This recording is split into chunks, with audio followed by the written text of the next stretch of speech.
Flawed Dogs by Berkeley Breathed. Read by Molly Ray. Chapter 4. Moo. "I'm Mrs. Beaglehole," said the enormous, elegant woman whom Heidi mistook for a trained red cow. She stood stiffly, just inside the airline terminal doorway, hands clasped, figured Heidi, about where her udder should be. Mrs. Beaglehole blinked rapidly and looked down at the girl. "Miss Heidi McLeod, I presume. I now run your uncle's dog ranch. Welcome to Piddleton." She held out a long hand.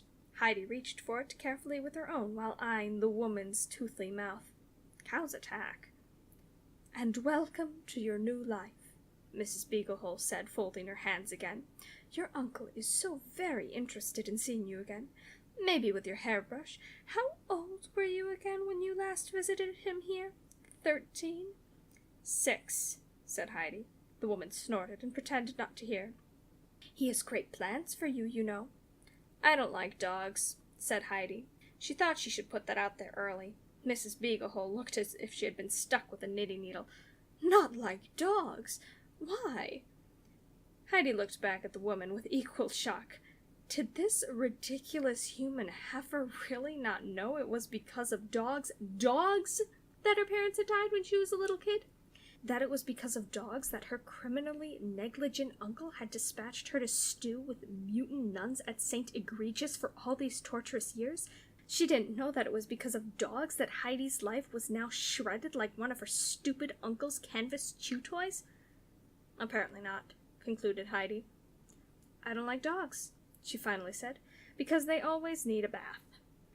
Mrs. Beaglehole's smile tightened with annoyance and spread so wide that Heidi worried that the ends of her mouth might stretch all the way around her neck and meet, allowing the mighty heat to spring off and hit the ceiling.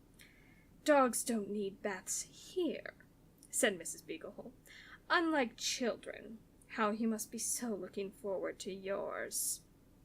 Heidi stopped listening, because she had noticed something peculiar about Mrs. Beaglehole as she talked. With her head cocked ever so slightly to the left, the woman had one eye closed and the other focused on the center of the girl's face. She was sighting Heidi's nose for straightness, exactly like the blue-furred woman had looked at the dachshund. Heidi sighed and rolled her eyes. She looked past Mrs. Beaglehole and through the huge terminal windows, looking hard for the mountains of Fiji. But she didn't see Fiji outside. She saw the dachshund out of his crate, crouched at the base of a pile of luggage on the tarmac outside, wanting to lunge for freedom. A lion in the bush, thought Heidi, smiling. Her first smile that day. She watched the dog make a dash for the tarmac fence. Several workers cut him off, sending him into another group having lunch. His forward momentum took him straight up the leg of the first man, past the chest and up to his face, which had several fries sticking out of it.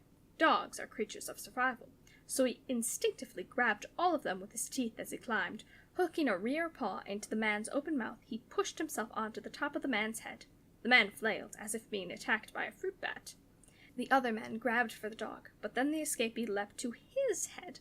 The other workers ran up, and the dog kept leaping from head to head to head to head to head, and so forth. You might think these acrobatics enough to fully occupy a dog's attention, but no. They are multitaskers at their core, and he finished chewing the stolen fries. His first French fries ever, as it happens. The dog licked his lips and made a mental note that his favorite thing in the world was no longer kibble. Inside the terminal, Mrs. Nutbush shrieked in horror at the sight of her Douglets dachshund escaping across the scalps of Piddleton's sweatiest luggage handlers. Heidi watched as the furred woman surged forward and body-slammed through the glass security doors. Airport alarms erupted, as did Mrs. Nutbush. Get him! Get him! Don't touch the tuft!" she yelled, arms out, hands waving, fur coat flapping. She got 20 feet before the first of a dozen security people tackled her, looking, Heidi thought, like a Notre Dame backfield piling atop a 200-pound blue rodent. Heidi gave a long, low whistle of awed admiration. "Some dog," she said aloud. "A stray, no doubt. Mongrel," snorted Mrs. Beaglehole. "Grubby, undisciplined, mutts need a leash." As she mumbled this, she reached into her large purse and removed a dog leash. Heidi's eyes went large as the woman bent down towards Heidi's neck. She stopped, catching herself. Old habit, she said, smiling that tight, lipless smile again. Mrs. Beaglehole picked up Heidi's bags and nudged Heidi out the front doors to the town car idling in front of the terminal, waiting to take her to the rest of her life.